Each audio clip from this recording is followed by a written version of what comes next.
Hi, my name is Oscar Pichardo and I'm a Pedro Pan. And the reason I'm sitting here in front of you is because I want to get a message out regarding some events that happened in the Los Angeles area over the past couple of days. We've had a supposedly cultural exchange that has been brought about by the Los Angeles Cultural Affairs Department and LA Live, and supposedly these exchanges were supposed to be for cultural items only. Unfortunately, as always happens, these cultural events turn out to be a propaganda for the Cuban government. This is most exemplified by a film by Estela Bravo called Operation Pedro Pan, Flying Back to Cuba. This film does not paint an accurate picture of the events leading to Operation Pedro Pan and why 14,048 Cuban children were sent to the United States alone by their parents to escape the Castro communism. In watching this film, you would get the impression, if you did not know any better, that the reason why the 14,000 children were sent from Cuba was because of the CIA, because of the State Department, and because of some false paper called patronizing, which was going to take parental authority away from the children. Nothing is further from the truth. The true facts is that there were many events leading to and the why of Operation Pedro Pan. Trying to refute this and to point this out in the question and answer sessions that follow the screening is a nearly impossible task. The moderator is usually very controlling as to what can be said and not said. The first words are usually, do not make this political, something that is very political. And then as soon as you ask a question which doesn't quite fall into the agenda which the film is trying to portray, you will get cut off. As you can see by the following segment of last night's event, which was in San Pedro at the Warner Theater, and this is the question and answer period. Yeah, hi. My name is Oscar Pichardo, and I'm a Pedro Pan. And let's see, you asked for not to ask political questions, but it's kind of difficult. I didn't ask. Please, let's see. I am going to keep it to the movie. I would like to ask why there was no background in the movie regarding all the many reasons why the parents decided to send the children out of Cuba. I mean, there was things like, quite frankly, the Committee for the Defense of the Revolution closing down all the schools, the ficha escolar, which means the file for children that are kept, where children are not judged by their merits at school, but they're judged by their political inclinations. Children were asked by the government to spy on the parents. The children were asked by the government to spy for the parents. Many times they were asked things like, would you like a toy? And the child would say yes. And they would say, well, ask God for the toy. And there's no toy. Ask the devil for the toy, and the toy would appear. How come there was so much lax? Look, you have your opinion. Thank you very much. You have your experience. Thank you, sir. Everybody has different experiences, right? You have a right to have your opinion, as I have a right to make my film. Make your film and say what you want to say. And there are many things. As you can see, that shadowy figure that shows up on the screen, that's me trying to get in a few points. The first words were, do not make this political. Of course, the filmmaker right away says, I didn't say that. Of course, she's got the freedom to say whatever she wants. The freedom of speech is only curtailed for those of us who want to show a different opinion. What is very interesting is I had to hold on to the microphone because the gentleman that was holding it kept trying to pull it away from me so that my questions would not be heard. At this stage, I would like to point out that I was very fortunate and being able to even get in those few questions that I tried to get in. I haven't experienced previously last Thursday when I went to see the film at the LA Film Festival in downtown Los Angeles, when as soon as a couple of the folks there asked questions that were not germane to the agenda that they are trying to press for the Operation Pedro Pan, the questions were cut off. It would appear when you see the numerous questions, it would appear that there was a group of people which the MC, for lack of a better word, knew or was cognizant of, and they were concentrated around the center of the section of the theater, and he knew that those people were going to ask safe questions. There were numerous Pedro Pans, at least another 5 or 6 that were there that I knew, that also had their hands up, and they were never picked or looked at because, of course, not being part of the group in the center, it was obvious that they were not going to ask questions which were going to support the fallacy of the film. As you can see, you're dismissed out of hand if you dare to ask questions or present a point of view which does not match the preconceived notions of what the film is attempting to show. Therefore, the filmmaker, instead of making an honest attempt to answer a legitimate question, simply dismisses anyone who dares to disagree with her by saying, "You make your own film." That is why this Pedro Pan, along with the help of other Pedro Pans, is making this little home video so that we can express our opinions without being censored by anyone. My name is Estela Bravo. I am a Pedro Pan. I also attended the screening of the documentary, and I was not given the opportunity to express my opinion. In the documentary, there were some facts that were omitted about our Pedro Pan exodus. In 1961, I asked my family to start doing the paperwork to allow me to leave Cuba. I could not live in a country where the government dictated where I was going to go to school, how I was going to be indoctrinated by their beliefs, and most of all, how my freedom was curtailed. 90% of my friends left under the Pedro Pan program, and for those who were left behind, their lives were cut short of what they could have been living in a land of freedom. I am grateful that my family decided to let me come. I was sent to live with a foster family who embraced me for who I was, and after 50 years, I'm still in touch with them. My name is Arturo Bueno. I arrived in the United States in 1961 under the Operation Pedro Pan program. I also lived with Father Walsh for about 9 months. I had 2 questions during the show that I didn't have the opportunity to ask, even though I raised my hands many times. The first question was, why is that in the documentary only people, kids who were very sorry for them, had problems, were in the document, where no other kids were part of the document? Out of 14,000 Cuban kids, none of them were in the document.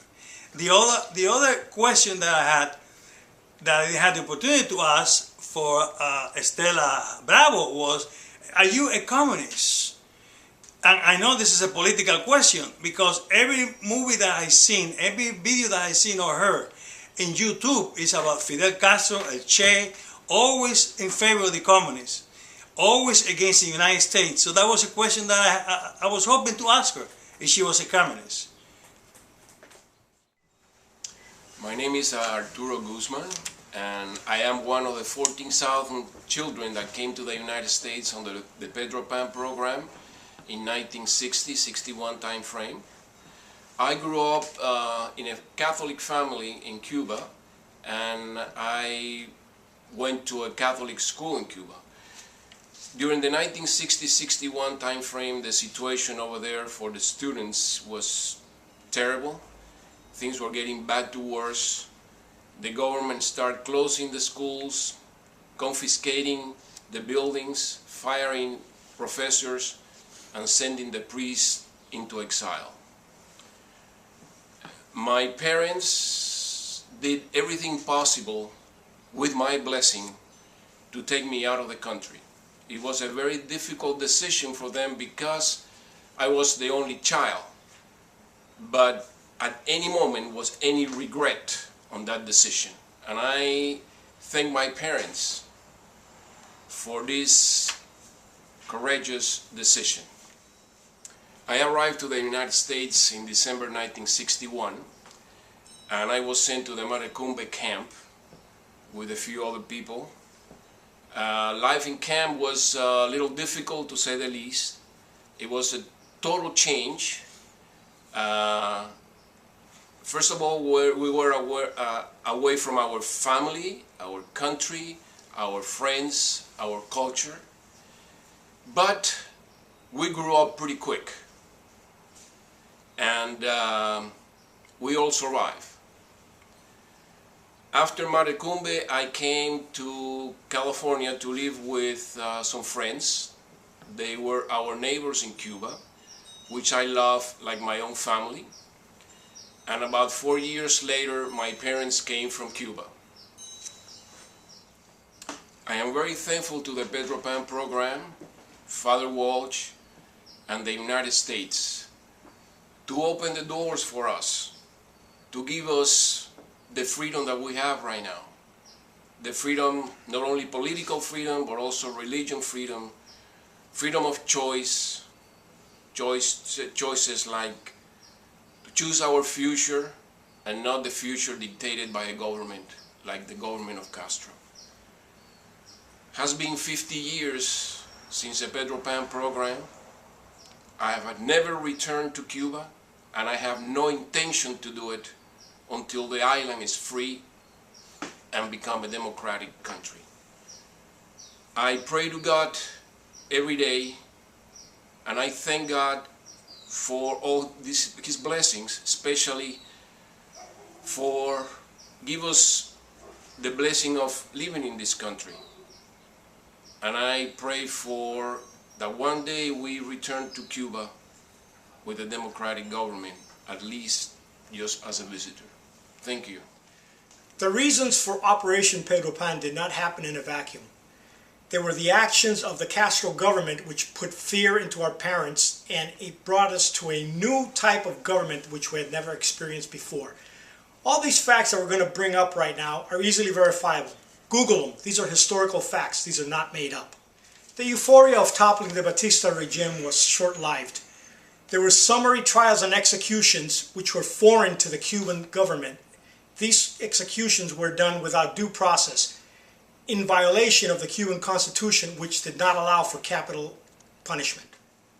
The promised national elections fell by the wayside when Castro became premier of Cuba in February of 1959 by his own decree. In January of 1960, the government forced all Cuban children to bear arms and undergo military training. It's very important to clarify that these were even kids that were less than 12 years old. They were forced to bear arms. In April 1961, all schools were closed by government decree. Teachers underwent training to implement the revolutionary curriculum, and brigades of children partook in literacy training campaign. Young girls were sent to the countryside as part of the literacy campaign, and they were sent without any proper adult supervision. Many were violated and returned home pregnant and underwent government-sponsored abortions. In May of 1960, under the slogan, "Students must be teachers," the first group of young girls were sent to the mountains to teach reading and writing at government-controlled camps. September of 1960 saw the debut of the vilest instrument of government control and oppression, the Committee for the Defense of the Revolution. Located in every block of every city and town throughout the island, the function of the committee was to report on everything that the citizens did, every activity, who went to whose house, who drove where, who got together, and whatever was said within earshot of the committee. In December 1960, the government created for every school child a student index file. This student file was used to track the students' scholastic progress. In this index also was reported the child's and his or her family, all the family members' participation in all the activities mandated by the government. Children were asked to spy on their family and report any suspicious of counter-revolutionary activities in their home. In January 1961, the first 1,000 students were sent to the Soviet Union. The Ministry of Education told those kids that there can be no change from the revolutionary doctrine for education. Nothing will be tolerated that was not in support of the communist revolution.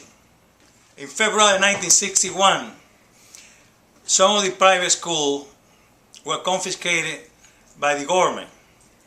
After the Bay of Pig invasion, all of the schools were confiscated by the government. Also in February 1961, 4 students were executed by the communist regime for expressing themselves against the government. April of 1961 brought the failed Bay of Pigs invasion. In the aftermath of the invasion, over 250,000 Cubans were rounded up and imprisoned without any due process. Some for days, some for months, but this was the way the government was showing that it was in control and would tolerate no opposition. After the failure of the invasion, Castro declared this was a socialist revolution. The government orders children between the ages of 7 and 13 to join the Union of Rebel Pioneers. Those of 13 and older would have to join the Association of Rebel Youth. If the children refused, they and their family were branded as counter-revolutionary and thus became a target for state sanctions, persecutions, and acts of repudiation. It also needs to be pointed out that the Cuban government actually controlled the immigration process. Before you could leave the country, you had to apply to the government for an exit visa. Yes, you had to apply to the government for an exit visa. In many instances, the Cuban government arbitrarily granted exit permits to some of the family members and not others. This haphazard and illogical method of granting the visas led to the separation of many families. In many cases, a family of 4 would apply for an exit visa and the government would grant permits to the mother and one of the children, or the father and one of the children, or the 2 children and none of the parents. It was never the intent of the U.S. government to separate the family members. You have to remember that the reason the children came unaccompanied to the United States was at the petition of the parents. The exodus of the children was facilitated by Monsignor Walsh and by Mr. James Baker. Mr. Baker was approached by Cuban parents to help him get the children out of the island.